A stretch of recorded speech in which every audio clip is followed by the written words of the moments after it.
रब जो कुरान दस्यो पाक मुहम्मद रसूलुल्लाह सल्लल्लाहु अलैहि वसल्लम जे फरमान दस्यो बुधो आखिरत के एतिरो याद कयो जो दुनिया खां बि आखिरत तव्हांखे घणी याद हुजे।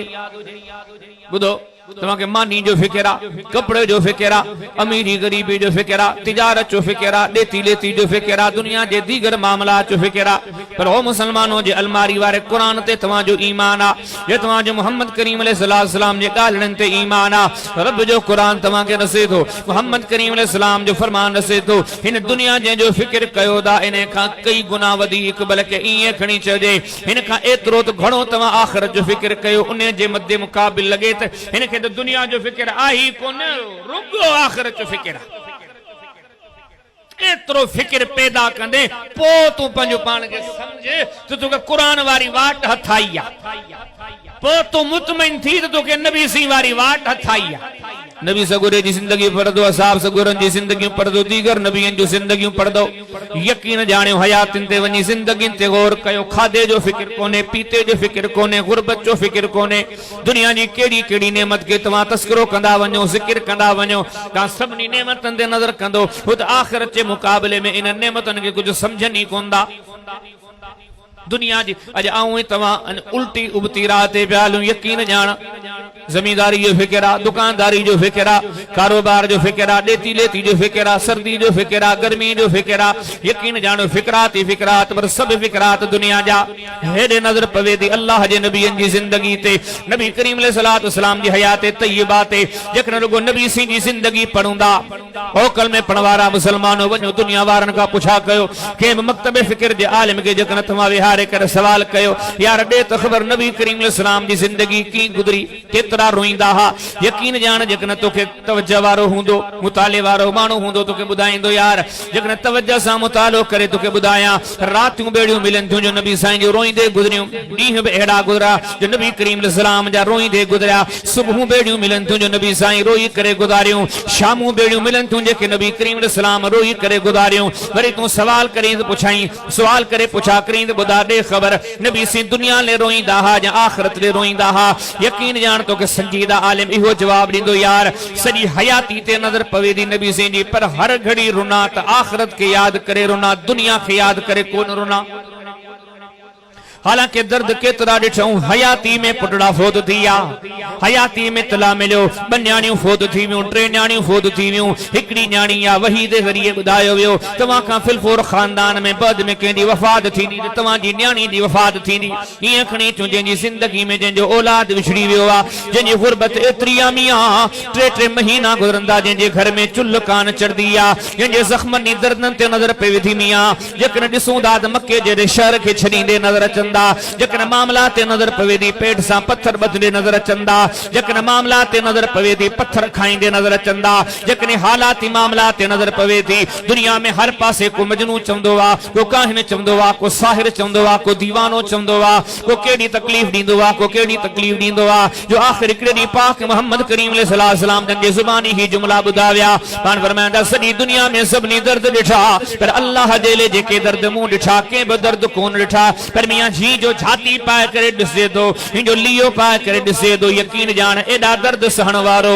एॾा सूर सहण वारो, एॾियूं तकलीफ़ूं ॾिसण वारो कॾहिं दुनिया ले कोन रुनो आहे, कॾहिं गुरबत ले कोन रुनो आहे, कॾहिं धकनि ऐं ज़ख़्मनि ले करे कोन रुनो आहे, पर हर वक़्तु रोईंदे नज़र ईंदा त आख़िरत जे लाइ नज़र ईंदा। बल्कि मोहम्मद करीम अलैहिस्सलाम जी सीरत जेकॾहिं पढ़ूं, यकीन ॼाणो खाधे पीते कपड़े लटे कंहिं शइ जी यादि कोन्हे, मोहम्मद खे हर घड़ी आख़िरत यादि आहे सल्लल्लाहु अलैहि वसल्लम। बुखारी पढ़ो, किताब निकाह पढ़ो, इमाम बुखारी हिकिड़ो बाब दो कायम करे त पी पंहिंजी न्याणी खे नसीहत करे न, इन जो बयान। हदीस में तो नबी से जे हुजरे में घर में हजरत उमर रज़ी अल्लाह तआला अन्हु आया, नबी करीम सल्लल्लाहु अलैहि वसल्लम जे हुजरे में जो उमर दाखिल जा, उमर ॾिसी करे दंग रहिजी विया। सैयदना उमर फरमाइंदा नबी करीम सल्लल्लाहु अलैहि वसल्लम जे हुजरे में आयो आ, उहे हुजरान जिन जा आदाब रब रसींदो आ। रब फरमाए इन्नल लज़ीना युनादूनका मिन वराइल हुजुरात अक्सरुहुम ला याकिलून। खबरदार हिन हुजरन जो इहो शान आ हिनन हुजरन जे सामो भी करे सदी दाव न कयो अदब सां भी वेंदा कयो वला तजालू दुआ रसूल बैनकुम का दुआ इबादिकुम बादा इन हुजरन जे सामो वडे सद गालाईंदा न कयो वडे सद रसूलुल्लाह के सदीदा न कयो ए ओहे हुजरान जब रब जे कुरान ते नजर पवंदी आ इन हुजरन जे नाले सां कुरान में पूरी सूरत आ सूरे हुजरात पर सैयदना उमर फरमाइंदा मां नबी से जे हुजरे में आयो वा ही जो हुजरे में दाखिल थिस आयम डिठम काशे नजर कान आई ही रुगो भित ते डिठम चमड़े जा चंद टुकड़ा होया जेके भित ते लटकिल नजर आया हेरे साजे का बे नजर के नबी से जे हुजरे में का इशे काने का वे जो अची करे अर्ज कयम थी या रसूल अल्लाह सल्लल्लाहु अलैहि वसल्लम अल्लाह जा हबीब दुआ करो केड़ी दुआ करो अल्लाह बरकत अता फरमाए अल्लाह मालदारी अता फरमाए अल्लाह पंजू रहमत अता फरमाए ए तंगियों तकलीफों दूर थन सोने उमर तो गाल 100% सही कई पर नबी सी इने ते बकावर जी पिया उमर या गाल छो कई दई माना इने जे जरिए नबी सी दसीने पिया उमर औ ने गुरबत में मुतमइना उमर औ ने मिस्कीनी में मुतमइना उमर इने गुरबत में औ अल्लाह का मालदारी को तो घुरा उमर ने मिस्कीनी में मां रब का मालदारी जो सवाल को दो गया उमर औ इने हाल में मुतमइना अगर घुरण चाया तो पंजे रब का आखिरत घुरण दो चाया यकीन जान जे नबी सी दी जिंदगी पढ़ो था दुनिया जे मुकाबले में आखिरत चाहेड़ा त तालिब दुनिया को कुछ समझाऊं कौन के इमाम बुखारी किताब अल-अदबुल मुफरद पढ़ो इमाम बुखारी को बाब कहम कयो खटोलन जो बयान ए बने शहर में खटोला प्या इन जो बयान हदीस में तो हजरत उमर 12 आयो नबी सिंह खटोले ते सुता प्या न वेहाणो न चादर काशे का आहिन केर ए वे जो खलकत में यकीन जाने एडी का जात काने ए वा जात आसमान ता कुरान लही करे तो खबरदार इनके नाले से न सर जाओ खबरदार इन जो सामो वेयो न वडे सड न गालाए जात एडी अजमतन वारी आ पर में बुधो ओ दव पेरा सदको कयो पो गालाए पर में है जात ओ दव अल्लाह जा फरिश्ता हिनते हर घड़ी सलाम दा मोकले हे जात ओ दव रब दो चे हबीब तो के एतरो तो दीदा से तो राजी करे छदीदा से हे जात दव ओहा हे मुसल्ले ते बीए दी जन्नत दिसो छडे हे मुसल्ले ते बीए जहन्नम दिसो छडे मिंबर ते खुतबे ला बीए बीठे बीठे चवे साहब औ तो जन्नत दिसा पियो जन्नत मुझे अगिया के जात एडी अजीमा बर सैयदना उमर जी आया फरमाइंदा आया मडिठम नबी करीम अलैहि सलाम ने खटोले ते सुता प्यान पर इए सुता प्यान सोली सिंधी जा लफज वाडेन ते सुता प्यान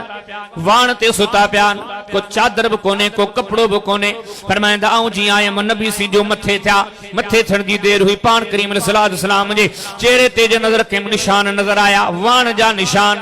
वाडेन जा निशान जी नबी सी सुता प्या इए निशान हजरत उमर जेड़ो सच्चो मुहिब नबी करीम अलैहि सलाम के दिसी करे अखियों आलियों करे बैठो नजर आयो सोचिन गौर विचार के चवण लगा या रसूल अल्लाह सल्लल्लाहु अलैहि वसल्लम अल्लाह जा हबीब हेडे दुनिया जे मानन के दिसूंदा दुनियादारन के दिसूंदा केसरो किसरा जे बादशाहन के दिसूंदा वडी दुनियादारी वडियूं लज़्ज़तूं वडियूं सहूलतूं वडी दुनियादारी अल्लाह जा हबीब तवा जी ही हालत वाह मोहम्मद रसूलुल्लाह सल्लल्लाहु अलैहि वसल्लम अचो पंज नबी जे गस के सुनाणियो ओ मुसलमानो अचो रसूलुल्लाह जी वाट के सुनाणियो अचो मोहम्मद करीम अलैहिस्सलाम के फिक्र के पंजे दिलो दिमाग में जाए दियो पान करीम अलैहिस्सलाम जे सामो जे उमर ये जुमला चया पान फरमाइंदा माली वली दुनिया या उमर उमर मुजो दुनिया सा ताल्लुक केड़ो अजु मदीदो चे मुझे जीवन दुनिया ले मुझे मरण दुनिया जेले हिंजू सुबह भी दुनिया ला हिंजू शामू भी दुनिया जेला हिंजू रातू भी दुनिया जेला हिंजू डीह भी दुनिया जेला आप पंजे सरदार जी सीरत ते गौर कर केड़ा जुमला इरशाद फरमायो पान फरमाइंदा माली वली दुनिया उमर मुझे दुनिया सा केड़ो ताल्लुका उमर मुझे दुनिया सा कोई ताल्लुक कोने को उमर मुझो मिसाल इए हा ओने मुसाफिर वांगर आज को मंजिल ते रवानो थींदो वा थोड़ो थकी पवंदो वा ओने थक वणन जेला थोड़ी देर वण जे हेठ वेही अगते मंजिल ते रवानो थींदो आ उमर मुझो मिसाल उने वांगरा ये समझ त थक वणन जे ले दुनिया मिली आ असल असांजी मंजिल जन्नत आ असल असांजी मंजिल आखिरत आ हे सब गालियों रसीन दू यकीन जान हिन रमान जी सोच चा हुई सब शे आखिरत इब्राहिम नबी जे कन झंग में पुत्र छडे पियो वने हवालन के हज़फ करे छुटो गाल डिगी इब्राहिम अलैहिस्सलाम जी जिंदगी ते नजर दी पवे अदा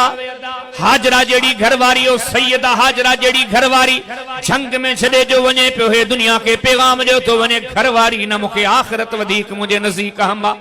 बच्चे ते छुरी वाए करे हे दुनिया के दरस पे औलाद न मुझे नज़दीक आखिरत अहमा ही हदीसन जे किताबन दे नजर कंदो इब्राहिम अलैहिस्सलाम शहर छड़ींदे वजन पिया ए जिंदगी जे जरिए दुनिया के पैगाम इब्राहिम के शहर न अल्लाह जी रजा ए आखिरत प्यारी आ बाह में प्या छलीन इब्राहिम अलैहिस्सलाम के खलीलुल्लाह जो इहो अमल नसे तो खलीलुल्लाह के जान जी फिक्र काने का खलीलुल्लाह के आखिरत जी फिक्रा ये सब नबी सगोरा ये समझो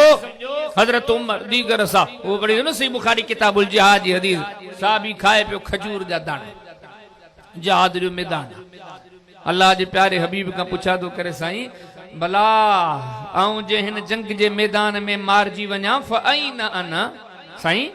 वो भला आऊं केडे वेंदस नबी सी फरमाए फिल जन्नत तू जन्नत में वेंदे बस हे जुमला बुधण जी देर हुई ए खजूर जा दाना भी कोन खादे ए बे फिटा करे चंदो पे वने खजूर जा दाना खाया 500 खजूर जा दाना खाया एतरी देर जन्नत का परे रहा यह गाल मुखे गवारा काने का खजूर जा दाना फिटा करे है जंग जे मैदान डे वध्यो आ इस जुबान मा जुमला केड़ा कर दो वने हिन्नी अजीदु रिहल जन्ना दून उहद जबल उहद मा मुखे जन्नत री खुशबू पिए चे वनी करे जंग जे मैदान में शहीद थियो आ ई वाक्यो छा थो दसे दुनिया जेरो रहन गवारा कंदी आ पर ही मानू चाहे तो हयाती न खपे वन्या जल्दी जन्नत पहुंचा वन्या जल्दी आखिरत के हासिल कया सब शहीद सब नेक सब साले सब अल्लाह वारा सब मुजाहिद सब गाजी सब असहाब वो बदर वारा खंदक वारा हुनैन वारा सबनी जो जिंदगियों नसीन दो नबी सी जंग जे मैदान में जे भी करे निदा बुलंद कदान जैसे मुस्लिम में किताबुल मगाजी उहद जी लड़ाई जो बयान नबी सी ने दुश्मनन जे विच में आया हिकड़ो साहब अग्यां वधो शहीद थियो बियो साहब अग्यां वधो शहीद थियो टियों साहब अग्यां वधो शहीद थियो ए शहीद थींदा वञन था शहीद थींदा वञन था ता जो बी साहब जी जमात मोटी आई आ नबी करीम अलैहिस्सलाम जी हिफाजत में लगी वई आ ए शहीद थियन वारा दसीन दा दुनिया जिंदगी न जी तलबगार आ पर अगते वधी वधी पंजू जानियूं कुर्बान करे गोया दुनिया के रसीन दा असा हयातिन जा तलबगार कोन आयूं असा के जिंदगी न खपे असा की आखिरत कबे छो जो हुनन के खबर हुई तो दुनिया आहे केतरी कड़े फुणे जेतरी आखिरत आहे केतरी समण जेतरी ओ अदा जेने फुणे जे बदले में समण जेतरी आखिरत जुड़ी पे तो सौदो सस्तो आ महंगो कोने ए गालियों दसीन जो आखिरत के की समझबो आ वो आखिरत के ई न समझो जी तवा समझो ता ये तवा जो कुरान ते ईमान आ ये तवा जो मोहम्मद करीम अलैहिस्सलाम जे फरमान ते ईमान आ जे सहाबा जे कस के हकीकी तौर ते तवा समझो आ शरीयत के सही नमूने जे तवा समझो आ ए गालियों दसीन जो आखिरत के एड़ी ते अहमियत रयो जो दुनिया का कई गुना वधिक तवा के आखिरत याद हो जे पो चंदा ने तई आयो सिराते मुस्तकीम ते हो भला के इए दो लगे रब जे कुरान जे पढ़ी नबी सी ने फरमा अचो पंजे दिल में आखिरत जो फिक्र पैदा क्यों अचो पंजे दिल में आखिरत जो फिक्र पैदा क्यों रब जे कुरान के नबी सी ने फरमान के पढ़ी करे मालूम दे दो आखिरत की तैयारी में इए लगी वणो आखिरत की तैयारी में इए लगी वणो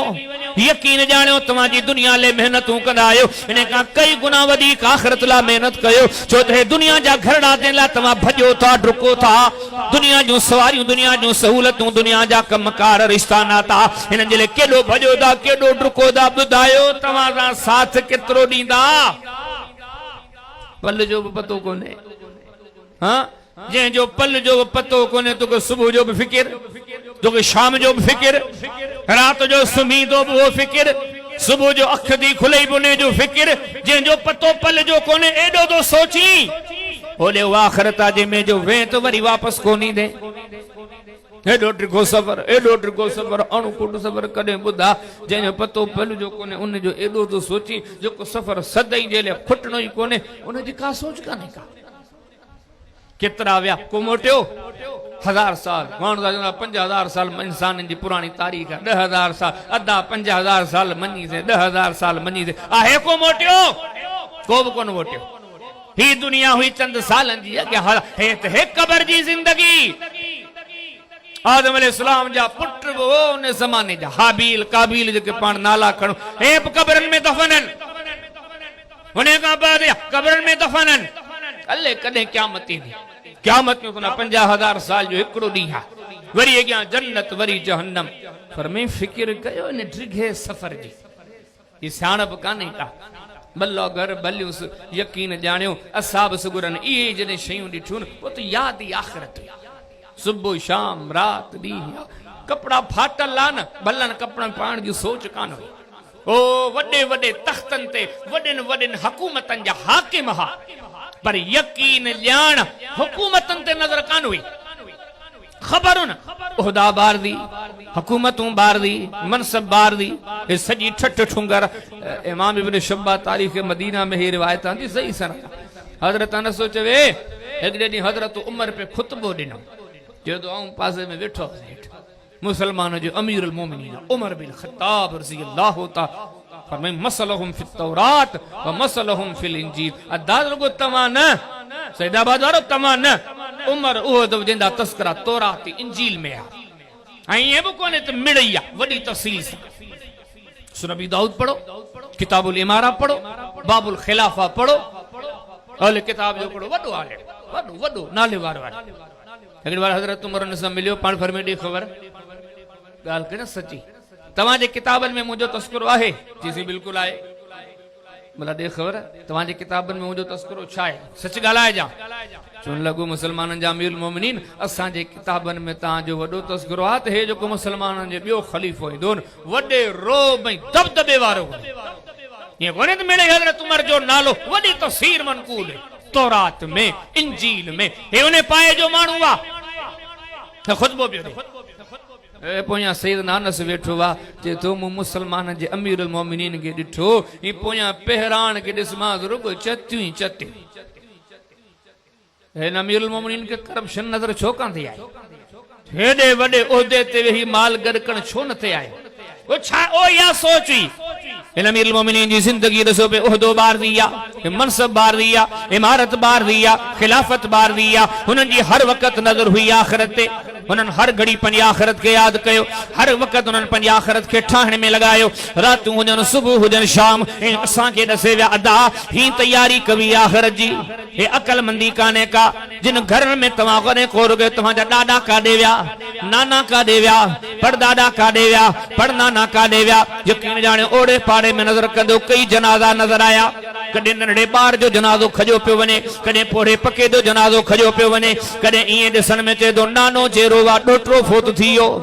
कदे नजर इंदो वा डाडो चेरो वा पोटरो फोत थियो ए दुनिया में अचण जी त तरतीब आ 12 महीनन जो थींदो तने अमड़ जन्म दींदी आ पर यकीन जान वापसी जे ला का मौसम काने का मुद्द काने का खबर ना है केरी मन हुक्म दो चे के जलेब असान जे माशरे में मोबाइल जी गारंटी मौजूद आ पखे जी गारंटी मौजूद आ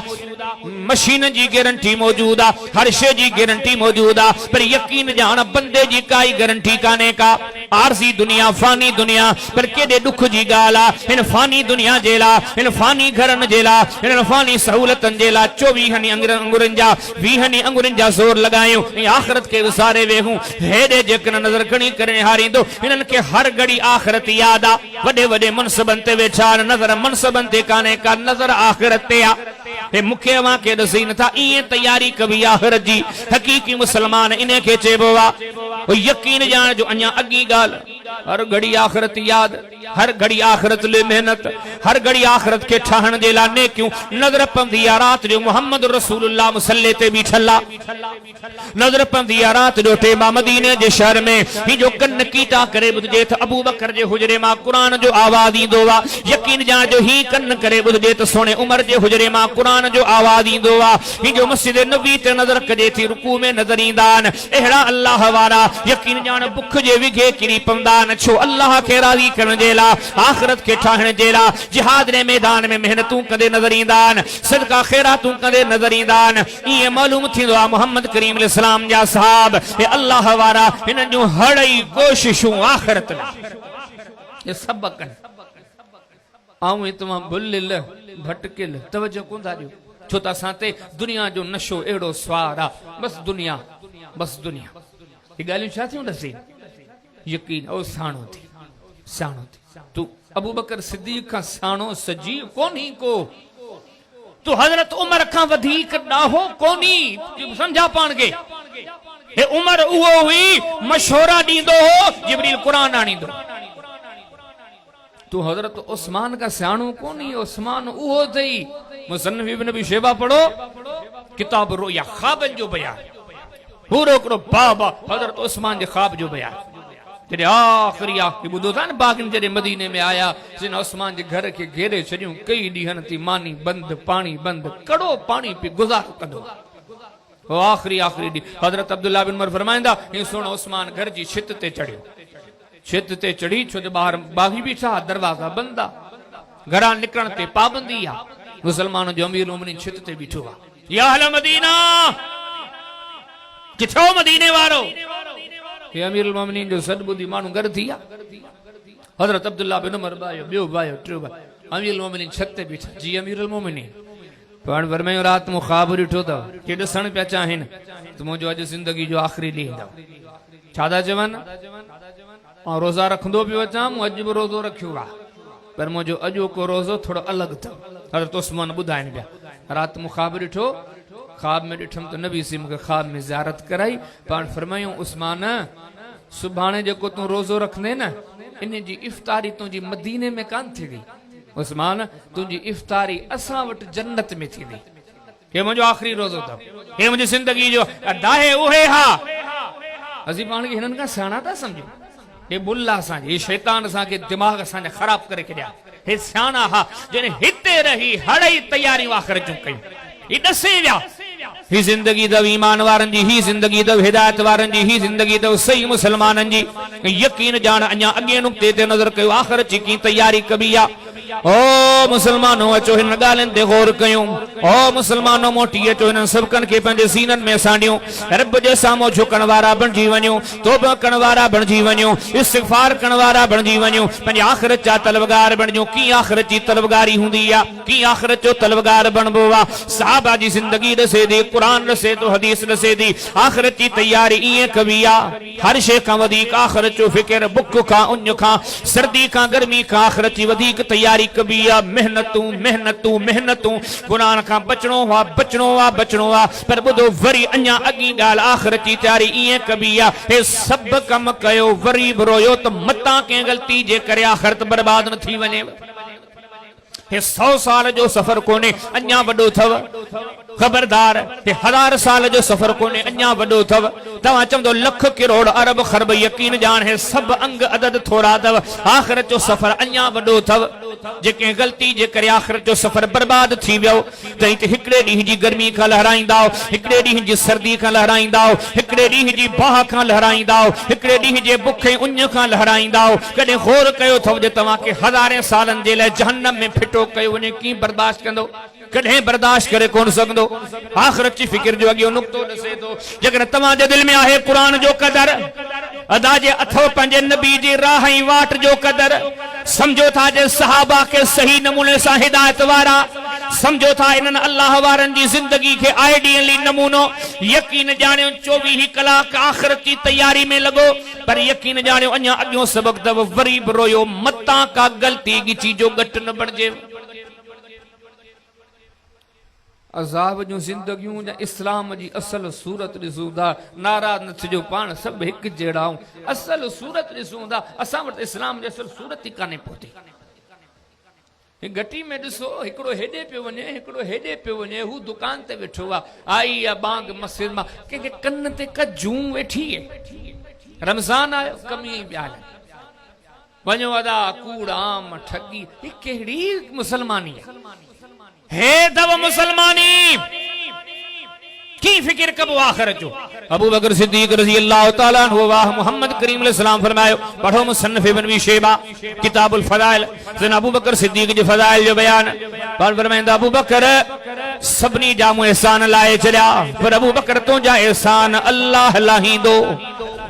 सुनबी दाऊद पढ़ो, किताब ज़कात पढ़ो, बाब रुखसा पढ़ो। जंगे तबूक जे मौके दे पाण करीम ने फरमायो अज मुसलमानन खे वडी जरूरत थव। अज मोहम्मद करीम अलैहिस्सलाम खूब रगबत प्या डारिन, खूब शौक प्या जारीन सहाबा के। अज वडी जरूरत थव मुसलमानन के, छो तो वडे ताकतवर दुश्मन सा मुकाबलो वा। ईसाई ताकत आ, ईसाई स्टेट आ, एक वडी हुकूमत आ, उन सा मुकाबलो वा। जेतरो थी सगे व खणी अचो,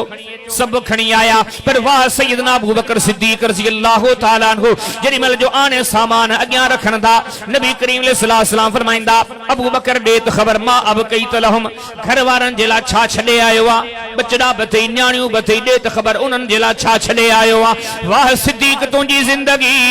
वाह सिद्दीक तुंजी आखिरत जी तैयारी, यकीन जानो जवाब केड़ो दिनो। अज ती हदीसन जे किताबन में लिखियो पियो आ, बच्चो बच्चो जाने तो जवाब देंदा अब कई तो लहुमुल्लाह व रसूल या रसूल अल्लाह सल्लल्लाहु अलैहि वसल्लम। अल्लाह जाबी पंजे घर वारन जेला, पंजे बचड़न जेला, पंजे न्याणिन जेला या तो अल्लाह जो नालो छड़े आयो आ या अल्लाह जे रसूल जो नालो छड़े आयो आ। मु काशे कान छड़िया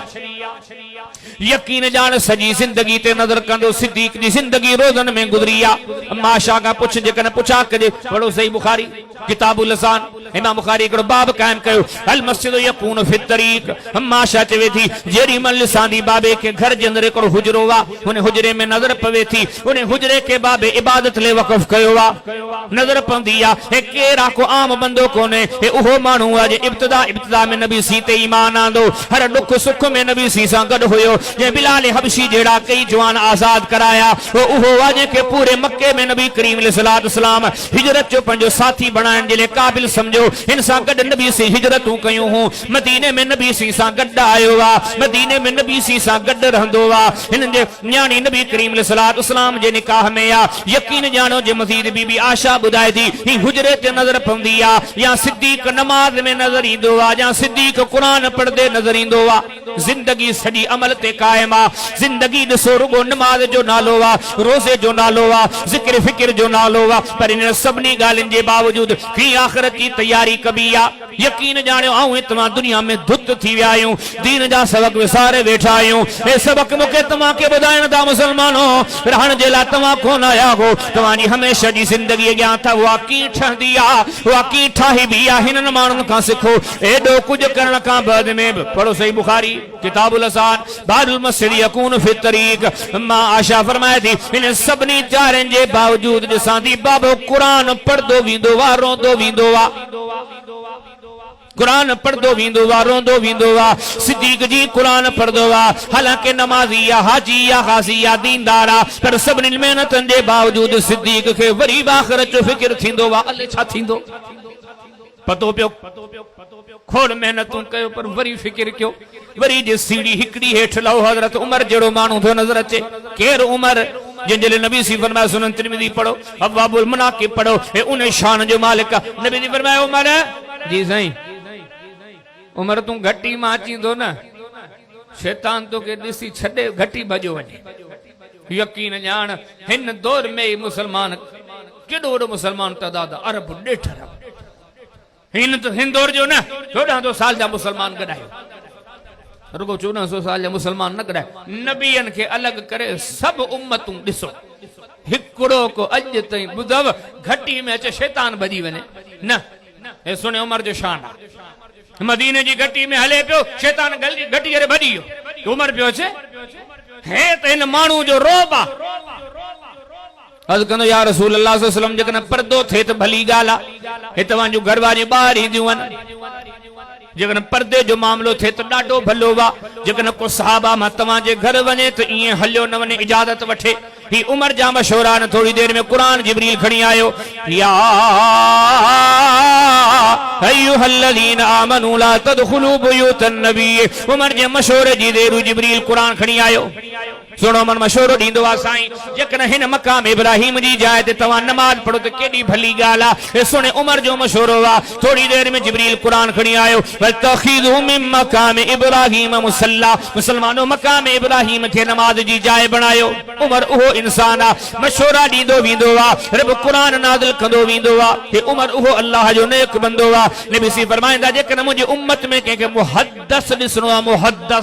मुहद्दिस तो खोड़ सारा न पर मुहद्दिस जेके रब जे तरफां ॻाल्हियूं दसियूं वियूं हुजनि जेकॾहिं उहो को माण्हू हुजे हा या को आहे त उहो उमर आहे लौका जिन एडी वडी फजीलत एडो वडो शान एडो वडो मकाम पर दा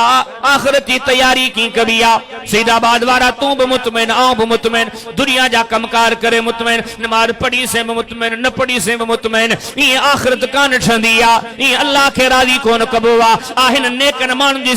जिंदगी नमा सबक पेरा हेन मेहनतन वारो उमर पर आ जिंदगी ते नजर पवे थी यकीन जाने उछगारू दींदे रोईंदे रब का माफियों गुरदे नजर तंदा मौला का गलती थी उजे तो माफ कर जा पढ़ो न मुसन्नफ अब्दुल रज़ाक किताब सलात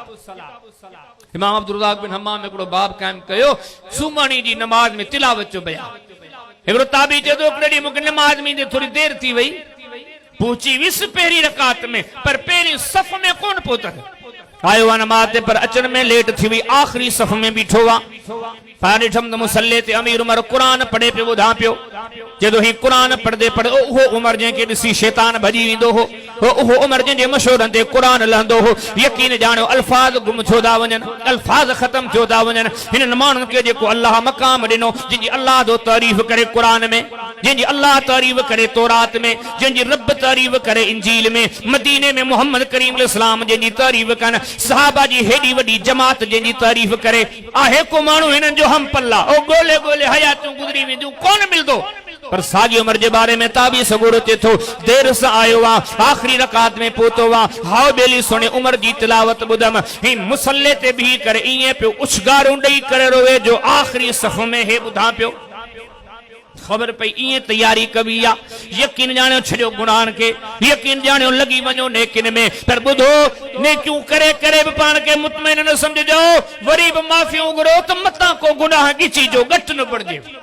सीढ़ी एकड़ी हेठ लो हजरत उस्मान ते अचो जंगे तबूक में 30,000 जो लश्कर वियो वा पर सलाम हुजे हिन जवान के अर्ज करन लगो साईं 15,000 लश्कर जो अकेलो खर्चाउंदो खड़ा ओहो उस्माना अगन पुइन में तारीख पढ़ो जे निकाह में के नबी जू बन्याणियों आयो जन यकीन जानो कौन मिलदव मिलदव ते हिकड़ो मिलदव के सुनो उस्मान हे तूने जो शान आ नबी सी वेठा हा हिकड़ो साहबी आयो पान टेकड़ी वेठा रहा बियो आयो नबी सी टेकड़ी वेठा रहा ही जेडी मल उस्मान आयो नबी सी उठी करे सोला थी करे वेठा बीबी आशा पूजा के साईं बाबू अबू बकर आयो तवा ई वेठा रहो उमर आयो ई वेठा रहो ए छाजे करे जो उस्मान आयो तवा सीधा थी वेठो पान फरमायो आशा उस्मान हो जेंजा अल्लाह जा फरिश्ता लिहाज कंदान जेंजा रब जा फरिश्ता लिहाज कन मां मोहम्मद की न लिहाज कया छाते न मानो जो इबादतू हाने हाने तवा के रसम आखिरी जिंदगी जो डी हा सुबह जे टाइम ते चमदो वा रात मु ख्वाब डिठो वा ख्वाब में नबी सी मुखे आया नबी करीम अलैहिस्सलाम जन चयो वा पान फरमे उस्मान यो रोज़ो तो दुनिया में रखने इफ्तारी तुंजी असा सा गड थी दी अदा इनन अज़मतन वारो अदा इनन मेहनतन वारो इन शान ईमान वारो कदे पढ़ी दसो तिरमिज़ी शरीफ करे पढ़ी दसो तिरमिज़ी शरीफ में अबवाबुल जनाइज बाब माजा फी फसातिल कब्र कब्र जी सख्ती जो बयान इनन अज़मतन वारे उस्मान कदे इए कोन चयो हाने नबी सिंह जो सहाबी बनजी बियो गणती छाजी हाने हेडा कम कया थम गणती छाजी हाने नबी सिंह जे जमाने में जिहाद कयम मुजाहिदन जी मदद मावनत कयम हाने गणती छाजी यकीन जान सब मेहनतों पंजी जाए ते पर वरी भी उस्मान जी कब्र ते नजर पवंदी आ अखियूं आलियूं करे वेंदो आ और अखियूं आलियूं न हदीस में ताबी सगुर जे तो इए तो रोए गोड़ा गड़ियो गड़ियो हजरत उस्मान जी दाढ़ी आली थी माना हिनन माण्हुनि ने सब कम कया पर ये न चुंद हाने गणती छाड़ी बे पासे मुंहिंजो तव्हांजो हाल का शे पूरी काने फिक्र टके जो कोने मुतमईन छा थींदो दावा चाहे सॼी दुनिया गलत ऐं सही आहे ऐं हिदायत जी वाह उहा दा हिदायत जी वाह टिया काने ही आहे हिकड़ी सीढ़ी हेठ ल सुणो अलीउल मुर्तज़ा केडा अज़मतन बरा जुमला पढ़ो न सही बुखारी किताबुल मगाजी ग़ज़वे खैबर जो बयान आऊं तवा असी समाज माशरो त हकीकी तौर ते दावाऊं केडियूं कयूं का ख़बर काने नमाज कबूल आहे ले काने जेके नमाज जा शराइत किथे न मोमे तवा जेके रोज़े जा शराइत किथे न सा अले ही ने क्यों कबूल अरे मुसलमानी भी कबूल आहे ले काने का हेडे हजरत अली जड़ा मानू नबी सी फरमायो अली उहो थो जंहिंसां अल्लाह बि मोहब्बत थो करे, अल्लाह जो रसूल बि मोहब्बत थो करे। सब खां वॾो सर्टिफिकेट इएं कोन्हे त हीअ रुगो हिदायत जी वाट ते आहे, हीअ हिदायत जी उन जाइ ते पहुतल आहे, हे अल्लाह जो महबूब अथव, अल्लाह जो रसूल जो महबूब आहे। बल्कि नबी सी फरमाए मोमिन जी निशानी अली जी मोहब्बत आहे। जंहिंजे दिल में सोने अली जी मोहब्बत न है, अदावत आहे, मोहम्मद करीम सल्लल्लाहु अलैहि वसल्लम फरमाए मुनाफिक आहे। एॾो पाए जो माण्हू मुसन्नफात पढ़ो, माजिम पढ़ो, जिंदगी जे आखिरी ॾींहंनि में जॾहिं न धकण वारे धक हयो ज़ख्मी थिया, पाण फरमाए फ़ैसिलो आऊं न कंदसि। छो न कंदव? इन जे करे न कंदसि जो हाणे आऊं ज़ख्मी आहियां, इहो मामले जे मामले में डिॼां थो, आऊं फ़ैसिलो कयां,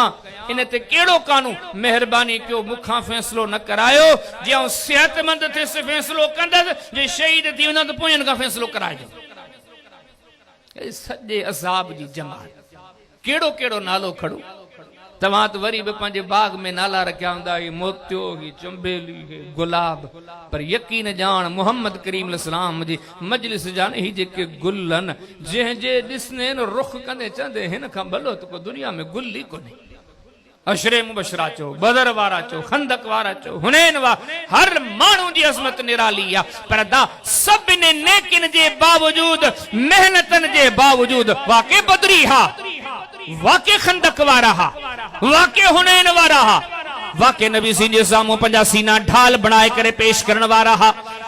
यकीन ॼाण वाके उहे अज़ीम माण्हू आ जो हिननि जा निकाह नबी सी पढ़दा हा, हिननि जा जनाज़ा नबी सी पढ़दा हा, हिननि जे बचड़नि जा नाला नबी करीम सलातो सलाम रखंदा हा, हिननि जे हज़रत सफ़र जा साथी नबी करीम सलाम हूंदा हा, हिननि जे भागन तो कुर्बान वञे हे जो हथ वधाईंदा हा त मुसाफ़ा नबी करीम सलाम सां कंदा हा, हिननि जा मशोरा नबी साईं सां दुख सुख में हिननि जे घर नबी सी ईंदा हा, हे नबी करीम सलातो सलाम जन वटि वेंदा हा। पर दा इन सभिनी ॻाल्हियुनि जे बावजूद ही कहिड़े कहिड़े सहाबी जो नालो खयां, आखिरत जो एडो तो फिक्र उन्हें सभनी मेहनतन के बावजूद आखिरत के याद करे इं रोईंदा हा जो मस्जिद नबवी वजी वेंदी ही।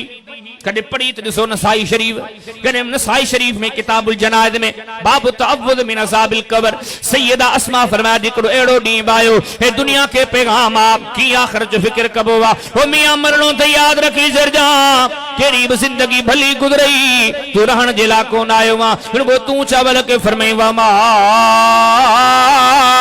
जअलना लिबशरिन मिन क़ब्लिकल खुल्द, को भी इंसान हमेशा रहण लाइ कोन आयो आ। कि तरफ जो कुरान फरमाया कुल्लु नफ्सिन ज़ाइक़तुल मौत, मिरनी खे मरणो आ। कि तरफ जो कुरान फरमाया कुल्लु मन अलैहा फान, सबनी के फना थियणो आ। कि तरफ जो कुरान फरमायो ऐनमा तकुनु युद्रिकुमुल मौत, तव्हां किथे बि हुजो मौत तव्हां ते पहुचणो आ। वलौ कुंतुम फी बुरूजिन मुशय्यदा, पंहिंजो पाण खे किलनि में जे महफूज़ कंदो अदा तॾहिं बि मरदो। वरमी मौत जो जेको टेम आ लम्हो आ, हिकु लम्हे जे लाइ बि पोइते कोन थियो, वक़्त जी घड़ी मुक़रर अथव, मरणो अथव, पर ॿुधो अॻिते छा खणी वेंदो? हा अॻिते छा चवंदो? मला तूं ठाराया आया आहियूं, अॻिते छा चवंदो त गाॾियूं वठी वॾा औलाद ले ठठ ठूंगर छॾे आया आहियूं, छा चवंदो त कूड़ हणी करे असां मार्केटूं आबाद कयूं, असां ठगी करे दुनिया दौलत गॾु कई, मियां कहिड़ो मोह खणंदो? अॼु जा सुभाणे अचणो अथव मलकुल मौत तव्हांजे दर ते, अॼु जा सुभाणे तव्हांजे वजूद ते कफन जा कपिड़ा अचणा अथव, अॼु जा सुभाणे तव्हांजे जिस्म खे नंगो करे के ॿिया विहिजारण वारा विहिजारींदा या घड़ी परे कंदव का, अॼु जा सुभाणे लहदी सामी में सुम्हणो अथव, कहिड़ी असां तयारी कई आहे, छा खयूं पिया वञूं, कहिड़ो फिक्र आहे? हेॾे असहाब हवालो तव्हांखे ॾिनम, नबी सी खुतबो पियो ॾे, ज़मानो त ॾिसो केॾो भलो, माण्हू केॾा भला। बीबी साहबा फरमाए थी अचानक हे खुतबे में रोइण जो आवाज़ शुरू थिया, हल्को फुल्को बि न, फरमाए थी हालत बैनी व बैनहुम अन अफ़हम कलाम रसूलुल्लाह सल्लल्लाहु अलैहि वसल्लम। पोइ असां जेके मायूं वेठियूं हुआसीं न, असां के त का ख़बर कान थे पई नबी सी चवे छा, नबी सी छा फरमाइनि पिया, आवाज़ ही न पियो अचे, छो त मर्द एॾो प्यारो। पोइ बाद में पुछा कईसीं अॼु छा कहिड़ो मौज़ू हुयो जेको नबी सी बयानु कयो? असाब ईअं रोई पिया। ॿुधाइण वारनि ॾसियो त अल्लाह जे हबीब आख़िरत जा मुश्किल मरहला ज़िक्र कया, क़ब्र जो अज़ाब, सख़्तियूं बयान, अज़ाब रोई पिया। कंहिं बि न चयो त मूं वटि जिहाद आहे, कंहिं बि कोन चयो मूं वटि त नमाज़ आहे, कंहिं बि कोन चयो त मूं वटि सदको ऐं ख़ैरात आहे। बल्कि हज़रत अनस चए थो उन मजलिस में वेठो हुयुसि, मूं वरी हेॾे होॾे माण्हुनि खे ॾिठो बि सही, जे तूं जेॾे नज़र खणी करे ॾिठमि न चादरूं जेके गॾु रूमाल खणी आया न सभिनी पंहिंजे हे मुंहं ते ॾींहं उछगारूं ॾेई करे पहिरियों अदा ये ॻाल्हियूं छा थियूं ॾसी कुरान फरमाए थो इन आमनू बिमिस्लि मा आमनतुम बिही फक़द हिदायत खपेव न हेठल इन ख़बरनि ते कान्हे का हिदायत नाराज़ न थिजो ऐं नंढड़ो मौलवी मुंहिंजूं सादड़ियूं ॻाल्हियूं टुटियूं फूटियूं ॻाल्हियूं हारी नारी सभिनी खे सम्झ में अचण वारियूं ॻाल्हियूं न सम्झजो त मुंहिंजो फिलाणी जमात सां तालुकात बस हिदायत जमात जे लेबल लॻाइण सां इंसान राहे मुस्तक़ीम ते नाहे थींदो सिंधी में चवंदा आहियूं न पाण चम न खपे कम खपे हे असां ॾाहनि साणनि जूं कहावतूं आहिनि अल्लाह जी शरीयत ॿिया ॻाल्हि कई आहे रब बि फरमाए थो दावा न तव्हां सचा केतिरा अकीदे में पुख्ता केतिरा किताब सुन्नत ते तव्हां पुख्ता केतिरा ऐं आख़िरत जी तव्हां तयारी केतिरी था कयो पर में हिननि जो कस अथव हिदायत ऐं हिननि जो कस छा आहे रात ॾींहुं सुबुह शाम आख़िरत जी तयारी पर वणी बि रोयो त मतां किथे पकड़ थी वञे छो त फरमी पकड़ जे लाको वॾो गुनाह न हिकिड़ी ग़लती बि जेकॾहिं तव्हांजो पकड़ जो कारण गणिजी वई त बर्बाद थी वेंदो सही मुस्लिम पढ़ो किताबुल जिहाद पढ़ो नबी सिंह जे ज़माने में हिकिड़ो माण्हू नबी साईं जे काफ़िले सां गॾु विढ़े पियो विढ़दे विढ़दे मरी वियो माण्हुनि जे ज़बान मां ई जुमला निकिरी या वाह फिलाणे जा नसीब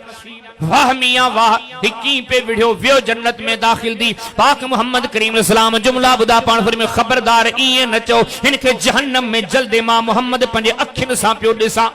छाजे लाइ जो हिन गनीमत जे माल मां हिकिड़ी रस्सी खई हुई हिकिड़ी ॾोरी खई हुई ही ॻाल्हियूं छा थियूं ॾसीन अल्लाह असांजे हाल ते रहम करे तौबूं कयो हो माफ़ियूं घुरो रब खे राज़ी कयो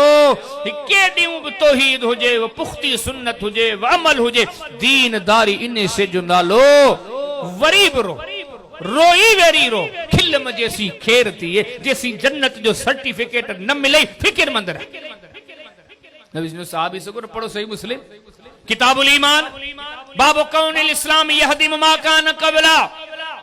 सहाबी बि हो जे वॾो वक़्तु नबी करीम सलाम सां गॾु ॻाल्हियो वॾो वक़्तु ईअं खणी सोली सिंधी में चऊं पाण बि चवंदासीं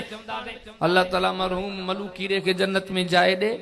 ऐं पोस्टूं छा था पढ़ो शाह साहब जो पुराणो साथी ये ॻाल्हियूं कंदा आहियूं फिलाणे जो पुराणो साथी असहाब मजा उहे केॾा अज़मतन वारा हा जेके नबी सिंह जा पुराणा साथी आ हे सहाबी नबी सिंह जे पुराणे साथियुनि मजा साथी आ बीमार थियो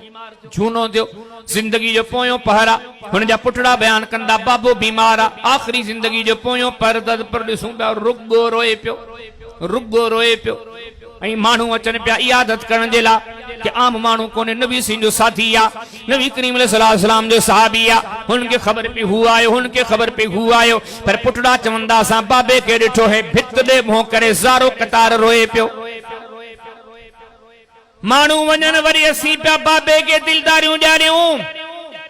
बशरक रसूलुल्लाह सल्लल्लाहु अलैहि वसल्लम कदा व कदा बशरक रसूलुल्लाह सल्लल्लाहु अलैहि वसल्लम कदा व कदा वो बाबा से गणती छाजी थव एडो छाजे लाता रोयो ही केड़ी रोण जी वजह ही सबब आ बाबा रोईंदा न कयो तमा त नबी सिंह जा साथी आयो तमा त नबी सिंह जा सहाबी आयो तमा के त नबी करीम सलाम फिलानी खुशखबरी ॾिनी तमा के नबी सिंह फिलानी खुशखबरी ॾिनी बाबा से एतरो छाजे करे ता रोयो ए सब तसलियूं पंजी जाए ते पर ही पोड़ो पी छा चवंदो तन नबी करीम सलाम जो पुरानो साथी छा पान इहो फरमाईंदा न ॿुधो ॻाल्हियूं जेके बि कयो पर ऐं वरी आख़िरत जे मामले में फिक्र मंदा हिकिड़ी तव्हांखे नसीहत कयां जेकॾहिं सुभाणे फोत थी वञा मूंखे मुंहिंजे क़बर बेड़ो कयो त मूंखे क़बर में दफ़न करे जल्दी मोटी न अचिजो मुंहिंजे क़बर जे मथां बीही करे ॾिघियूं मुंहिंजे लाइ दुआऊं घुरिजो त मन मुंहिंजो रब मूं मां राज़ी थी वञे मूंतां मुंहिंजी आख़िरत में पकड़ न थी पए अदाए केर पहिरियों ना जेके मस्जिद नबी जा नमाज़ी हा अदा हे केर पहिरियों ना जे मक्कतुल मुकरमा जा नमाज़ी हा अदा जिन जो इमाम केर हुयो मोहम्मद रसूलुल्लाह सल्लल्लाहु अलैहि वसल्लम हिनन जो जिंदगियों दसी न खूब मेहनत कयो खूब मेहनत का बाद में एड़ी मेहनत कयो जे चायो था मंजिल मिले तो सब आखिरत के भायो आखिरत ले खूब मेहनतूं कयो पर वरी भी रोईंदे पंजी जिंदगी गुजारियो सुबह शाम रात दी मता का गलती तवा जो गिची जो गट न बनजी वने छो तो आखिरत जा मामला डाडा दुखियान पर मी जे कने दुनिया मा तवा गुनाह खणी करे अगते हलियो वलौ तरा यतवफल लदीन कफरुल मलाइका यदरिबून वजूहहुम व अदबारहुम वज़ूक़ू अज़ाबल हरीक ज़ालिक बिमा क़द्दमत अयदीकुम व अन्नल्लाह लैसा बिज़ल्लामिल लिल अबीद। पर में नाफरमान जो मौत इए थींदो तो जो फरिश्ता उन्हें खे मारू दींदान कुटींदान धक हणदान केॾीमहिल मुंह में धक केॾीमहिल पासे में धक गॾो गॾु चवंदान हे त हल्की सदा थी अॻियां तुंहिंजे लाइ जहन्नम जी बाह तैयार आहे।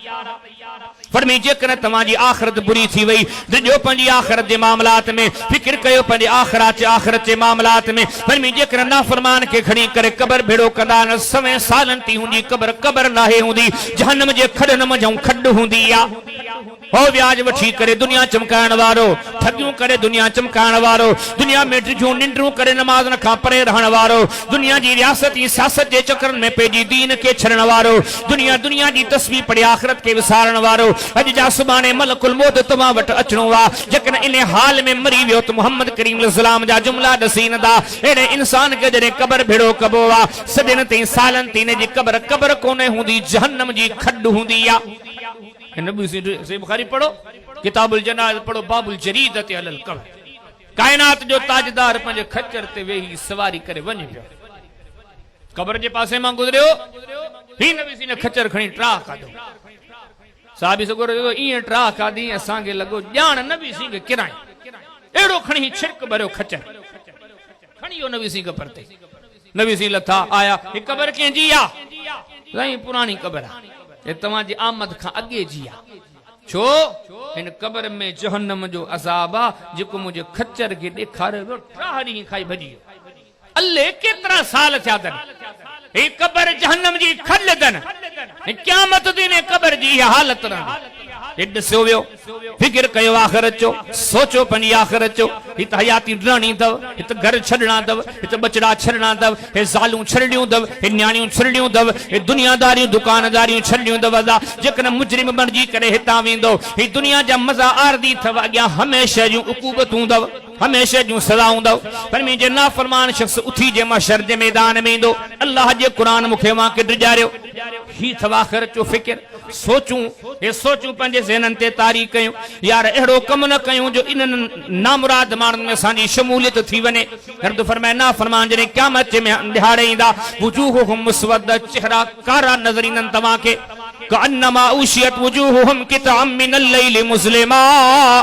फरमाए अॼु राति कारी ॾिसंदा आहियो नाफ़रमाननि जा मुंहं तव्हांखे क़यामत में कारा नज़र ईंदा रुगो मुंह कारा नज़र कोन ईंदा वनशरुल मुजरिमीन यौमइज़िन ज़ुरक़ा हुननि जे अखियुनि जे मथां तव्हांखे ख़ौफ़ जी कैफ़ियत तारी ईंदी रुगो ख़ौफ़ जी कैफ़ियत नज़र कान ईंदी वनशरुहु यौमल क़ियामत आमा हुनखे फरमाए अखियुनि खां अंधो बणाए करे उथारींदासीं जेके मुजरिमी पापी बणिजी करे हयाती ॾियारीनि था फरमाए रुगो अंधा बि कोन हूंदा तराकुल उम्मतिन जासी टंगन खां माज़ूर हूंदा ही समझी सोली सिंधी जा जुमला जेकन कुरान जे तर्जुमे में चवजन ही रेडियूं पाए महशर जे मैदान में नाफरमान ईंदा फरमाए इन लदैना अनकालम व जहीमन व तामन ज़ा गुस्सति व अज़ाबन अलीमा हिननि जे वजूदनि ते नज़र पंदी जानवर वांगुरनि खे तोक पातल हूंदा वनुफ़िक़ फ़ी सूर ज़ालिक यौमुल वईद व जाअत कुल्लु नफ्सिन माहा साइक़ुन व शहीद फरमाए हिननि खे महशर जे मैदान में जानवर वांगुरु फरिश्ता हक़ले करे महशर जे मैदान में आणींदनि अखियुनि खां अंधा हूंदा पेरनि खां माज़ूर हूंदा अखियुनि खां नाबीन हूंदा हिननि जे कंधनि में तोक पयल हूंदा फरिश्ता हक़ले करे हिननि खे महशर जे मैदान में आणींदा वॾी ज़िल्लत तॾहिं साम्हूं ईंदी जॾहिं हिकु हिकु घड़ी जो हिसाब थींदो इज़ा ज़ुलज़िलतिल अर्दु ज़िलज़ालहा व अख़रजतिल अर्दु अस्क़ालहा व क़ालल इंसानु मा लहा यौमइज़िन तुहद्दिसु अख़बारहा बिअन्न रब्बका औहा लहा यौमइज़िन यस्दुरुन नास अश्तातन लियुरौ आमालहुम फमन यअमल मिस्क़ाल ज़र्रतिन ख़ैरन यरा वमन यअमल मिस्क़ाल ज़र्रतिन शर्रन यरा फरमाए ज़र्रे बराबर जे नेकी कई हूंदे मिलदस ज़र्रे बराबर गुनाह कयो हूंदे विसरंदो कोन कोई गुनाह गॾु हूंदस पर में हर शे उन जे साम्हूं हूंदी कुल बला रब्बी लतातियन्नकुम आलिमिल गैब ला याज़बु अन्हु मिस्काल ज़र्रा फिस समावाति वला फिल अर्द वला असग़र मिन ज़ालिक वला अकबर इल्ला फी किताबिम मुबीन अर्द फरमाए ज़र्रे बराबर गुनाह जो लिखंदो कोन गॾु हूंदस हे मरण महल मोचड़ा खाधई जान कान छुटी तदा 40 साल मज़ो वतो तद भला मौत वारी सरा में हिसाब क्लियर दे न हित इब्तदा दद इन 40 सालन जी सदा जे में आखिरत में कब्र में समय सालन ती सदाऊं खादई न जान कान छुटी अन्या ड्रिघो अजाब आयो मशर जे मैदान में हेडी सारी जिल्लत थद पर हाने वरी अन्या आ गया हिसाब दे जे तोट गुनाहन त हल जहन्नम में वअम्मा मन खफ्फत मवाज़ीनुहु फउम्मुहु हाविया वमा अदराका मा हिया नारुन हामिया फरमाने जे नेकियूं खुटी पियूं दव मुजरिमातन के हाविया दे मोकलींदा से तवा के केड़ी खबर त हाविया छाए ए जहन्नम जे भड़कंदड़ बाह जो नालो आ वअम्मा मन तगा व आसरल हयात दुनिया व इन्नल जहीम हियल मावा फरमी जिन दुनिया में रही दुनिया के तरजीह दिनी आखिरत ते यकीन जान जेकन गौर कयूं अल्लाह असां जे हाल ते रहम करे ढकनहार असां जूं गलतियूं ढके असां जे ऐब असां जूं कोतायूं माफ करे इन आयत के पढ़ूंदा इन जे तर्जुमे के ॾिसूंदा ॼण हिकिड़ो आईनो आहे असां जूं शक्लूं नज़र पियूं अचनि पर में मन तगा जेके नाफरमान था व आसरल हयात दुनिया जिन आखिरत जे मुकाबले में हिन दुनिया के तरजीह ॾिनी सब जो वेठा केड़ो जो कुछ न आखिरत के तरजीह दी इन दुनिया के इन जे भेट में सब कुछ यकीन जान ॾींह ॾिठे 12 बजे बथी 12 गोलियो कोन मिलता इल्ला माशाअल्लाह फरमाए जिन आखिरत जे मुकाबिल दुनिया के तरजीह दी है मुफ्ती दी फतवा काने है काने के मौलवी दी फतवा फ इन्नल जहीम हियल मवा इनन जी जाए जहन्नम केड़ा सख्त मामला है जो जहन्नम जे वरी अग्या तस्करे ते वणू दादा जहन्नम भोग कोने भड़कंदड़ बाह वो अब कंहिंजी अल्लाह जी नबी जी फरमाया दुनिया जी बाह ॾिसो था या ॻाढ़े रंग जी आहे अल्लाह जबी फरमाया जहन्नम जी बाह कारे रंग जी आहे पर फरमाया दुनिया जी बाह ॾिसो था जहन्नम जी बाह इन खां 69 गुना वधीक सख्त आहे दुनिया जी बाह लोह खे पगड़ाए पानी कयो खॾे हे जेके चऊं था न एटम बम छा आहे हे दुनिया जो बारूद आहे हे दुनिया जो मवाद आहे ये दुनिया जी हिकिड़ी बाह यकीन ॼाणी पहाड़न ते हणो पहाड़ पानी ते वञे पहाड़ मिट्टी धूड़ थी खत्म थियो ये दुनिया जी बाह अदा जन्म जी बाह छा हूंदी केॾी सख़्त हूंदी ओ इहे ॻाल्हियूं असीं पत्थर दिल इंसान आहियूं वेहूं था ॿुधूं था साॻो गन साॻी कुहाड़ी असां पाक दिल जा मालिक मस्जिद नबवी जा नमाज़ी आहे हिकिड़ो सुहिणो मंज़र हो मदीने जो ये गटिन में घुमदा केॾी महिल हज़रत अबू हुरैरा ही पियो वञे केॾी महिल हज़रत उस्मान ही पियो वञे हुतां हज़रत अली पियो अचे हितां अबू दर गिफ़ारी पियो अचे हे केॾो सुहिणो माहौल हे घरनि मां बीबी आशा नमाज़ ले आई है ही बीबी हफ्सा बीठी आहे हे पिणु बीबी जवेरी आहे केॾो सुहिणो माहौल हो पाक माहौल यकीन हाणे ही ॻाल्हियूं ॿुधनि दिलो दिमाग़ में वेही वियूं सोच इहा हुई त अल्लाह आख़िरत भली करे अॼु ज़रूरत